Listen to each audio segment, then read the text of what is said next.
السلام عليكم ورحمة الله وبركاته. الحمد لله والصلاة والسلام على أشرف المرسلين وعلى آله وصحبه ومن تبعهم بإحسان إلى يوم الدين أما بعد.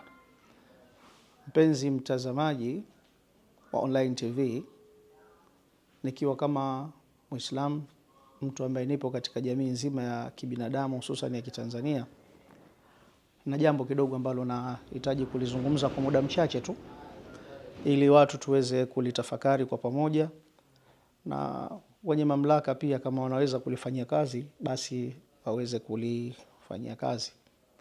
Tuna kadhia yetu sasa hivi ambayo imetrendi sana katika mitandao ya kijamii, inamhusu aliyekuwa Sheikh wa mkoa Sheikh Walid Al-Hadi Kawambwa.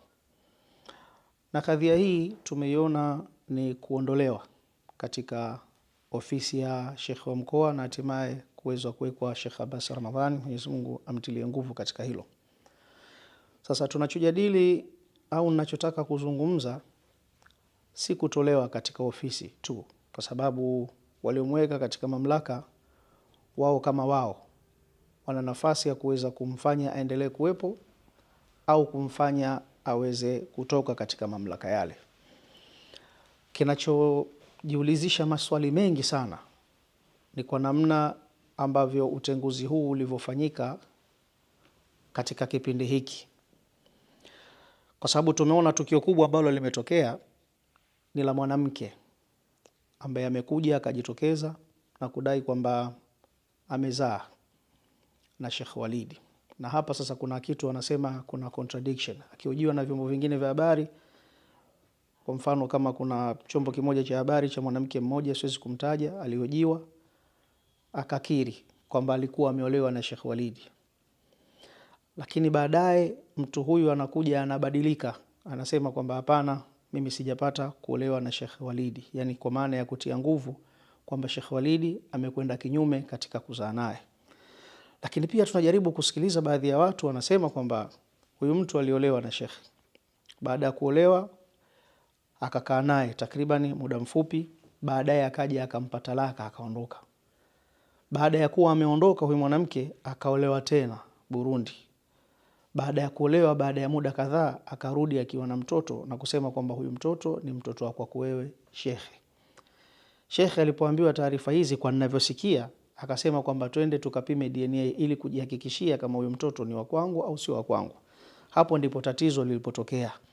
Baada ya kuingia katika masuala mazima ya kitaalam, kutaka kuingia katika DNA, kwa sababu ni mtu ambaye tayari kaondoka, na kama uliondoka ukiwa na mimba, vipi ulijatoa taarifa Sheikh aweze kujua kabla ya hapo? Kwa hiyo mahakama itakavyokuwa ni kwamba swala la DNA ndio likaja kuzua mambo yote.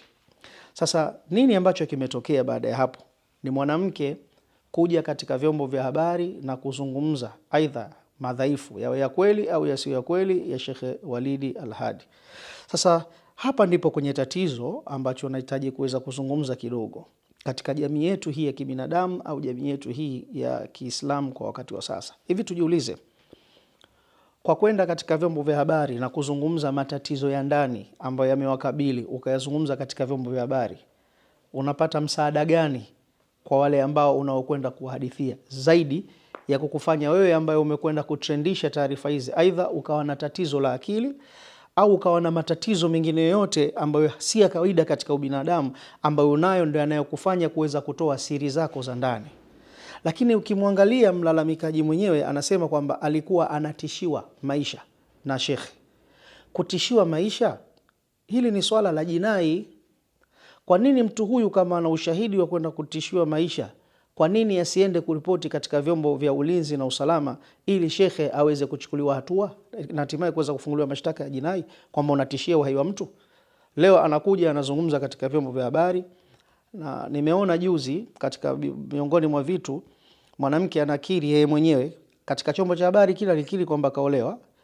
Chombo cha habari katika amejirekodi yeye mwenyewe anasema hapana, mimi bwana sijaolewa na wala cheti cha iko sina. Hili peke yake kwanza ni tatizo. Ni mtu ambaye anajithibitishia yeye mwenyewe kwamba eti kaziniwa, kwa hiyo hakuolewa. Kwa hiyo anajithibitishia na kujipiga muhuri mtu wa namna hii ambaye hana wasiwasi kutaja maasi makubwa kama haya kwamba yeye alikuwa ameziniwa. Lakini pia katika masuala yake mengine akiwa anazungumza anasema kwamba alitapeliwa. Sasa huku kutapeliwa mtu mpaka unakuja unavuliwa nguo, sijaelewa ni utapeli wa namna gani? Manake kama ulitapeliwa manake ulibakwa. Unaweza kwenda kutoa taarifa kwamba labda ulikuwa umebakwa wewe, kwamba hukuwa katika hiari yako. Ukisema umetapeliwa kinamna gani? Ulileweshwa, ulikuwa huna akili timamu. Yani tukichukulia katika mazingira ya kawaida nje ya ndoa, kwamba umetapeliwa vipi? Yani mpaka ukavua nguo, umetapeliwa vipi? Ina maana wewe ni cheap katika hili. Ina maana wewe si mtu wa kawaida. Ina maana wewe ni mtu ambaye mtu akiwa na mzigo akikupa maneno unatogozeka na kukubalika katika hili. Kwa hiyo kuna mashakiri sana katika hili, na ushahidi wa zinaa katika Uislamu inafahamika, wapatikane mashahidi 4 waliopata kuona. Sasa kuna mashakiri mengi sana. Hapa juzi ametoka klipu nyingine tena, mtu huyu anazungumza, anasema mimi nitakupoteza. Yani mwanamke anamwambia shekhe atampoteza. Ni vitu vya kufikirisha. Yani anampoteza kinamna gani? Kwa maana ya kwamba ataibua mengine au itakuwaje? Na kuna conversations ambazo zimetokea zikionyesha katumia muamala. Kuna conversation nyingine kaonekana kwamba sio akiwa na. Sasa hivi ni wakati wa teknolojia. Inawezekana ikawa kweli au inawezekana isiwe kweli, kwa sababu hata mimi katika WhatsApp yangu naweza nikachukua nikasave namba ya mtu na nikaandika conversation pale na ikaonekana huyo mtu kanitukana, lakini ushahidi wa kuonyesha namba pale juu hakuna. Kuna jina tumeandikwa Walid Magomeni. Walid Magomeni ni yupi? Walidi gani? Walidi Magomeni wako wengi. Kwa hiyo ni vitu ambavyo vinatia mashaka ndani yake. Kwa hiyo si tunaambiwa injaakum fasiqun binaba'in fatabayanu, wanapokujieni fasiki yoyote kwa habari yafaa muweze kumchunguza katika hilo.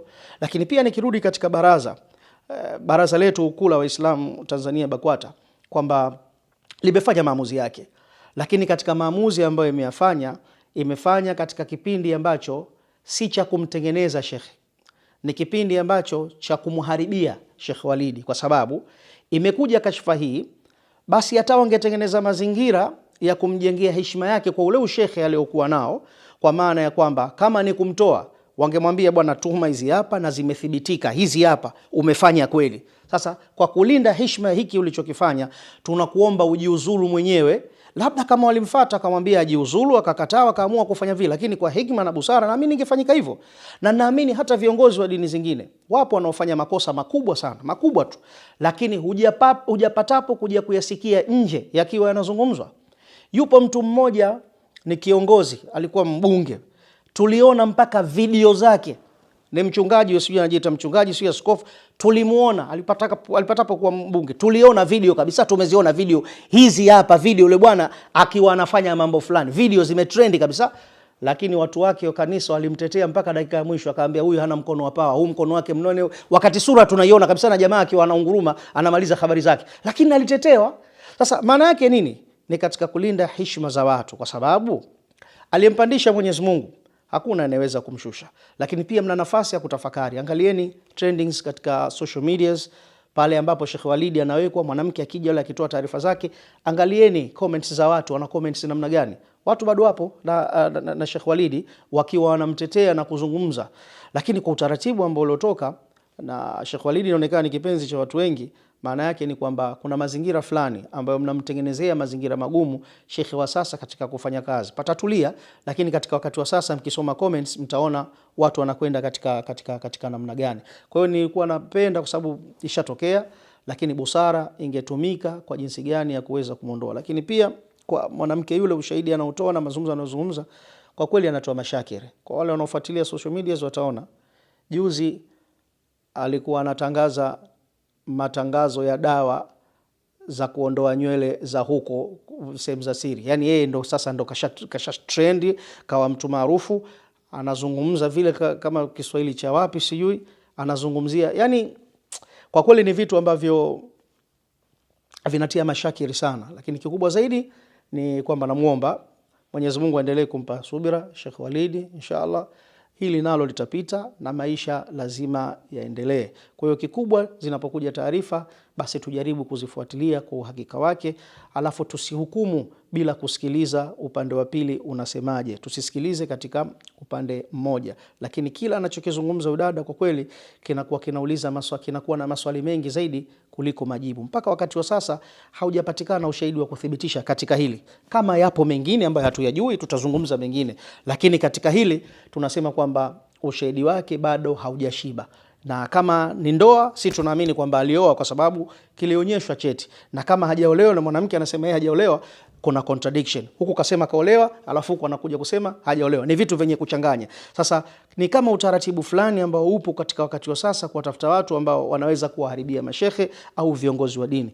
Lakini la mwisho kabisa ambalo tunatoa nasaha kwa mashehe au maustadhi, mnapotaka kuoa, jamani, msikimbilie kupima ukimwi tu kwamba huyu ana ukimwi au hana ukimwi. Jaribuni na wale mnaooa pia kwenda kuwapima akili na kwenda kuuliza historia za wazazi wao na katika malezi yao, wana akili timamu? Kwa sababu unaweza ukavamia kitu ukaona rangi nzuri, ukaona suia na furushi marufua, lakini matatizo ndio yakaja kutokea mfano wa haya. Kwa hiyo tuwe makini pia katika kuoa. Inshallah tutafakari, kuzingatia na hatimaye kuweza kuyafanya kazi. Wassalamu alaikum warahmatullahi wabarakatuh.